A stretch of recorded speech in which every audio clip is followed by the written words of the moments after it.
Welcome to the Explainer. Today, we're going to tackle a really fundamental challenge when it comes to building software.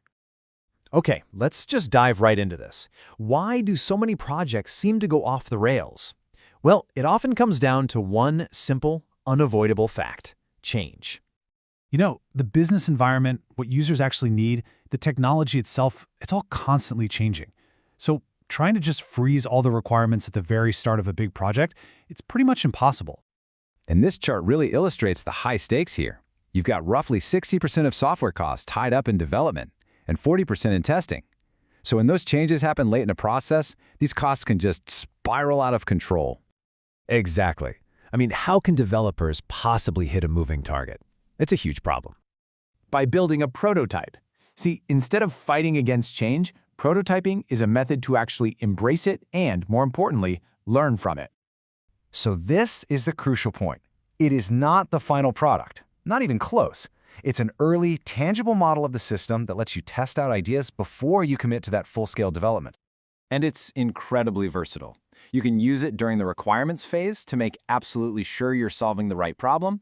You can use it in the design phase to play with different user experiences, and you can even use it in the testing process itself.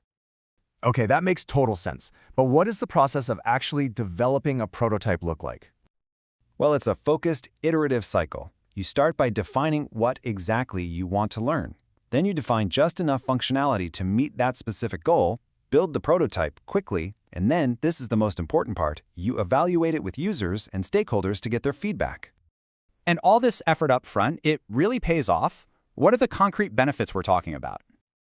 Oh, absolutely. And what's really interesting here is just the range of benefits. You get a system that's way more usable because, hey, users have had input from the very beginning. This leads to higher quality design, and because the requirements are so much clearer, you actually reduce a ton of wasted development effort in the long run. So it sounds like the perfect foundation, right? We get user feedback, we build a working model, and then we can just clean it up a bit and deliver it as the final product. Simple, right? That's the most common misconception, and it is a critical one. Prototypes are tools for learning. They are not foundations for production systems. They should be thrown away. Let's look at this comparison. A prototype is built for one thing: speed and feedback. It's often undocumented, its structure is probably a mess from all the constant changes, and it almost certainly doesn't meet critical requirements for things like security or performance.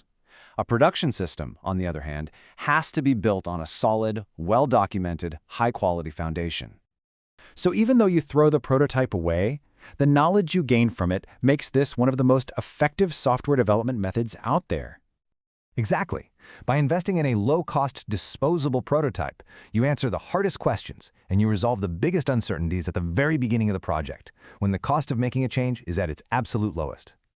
So that's our explainer on prototyping. The crucial point here is that it's a tool for learning.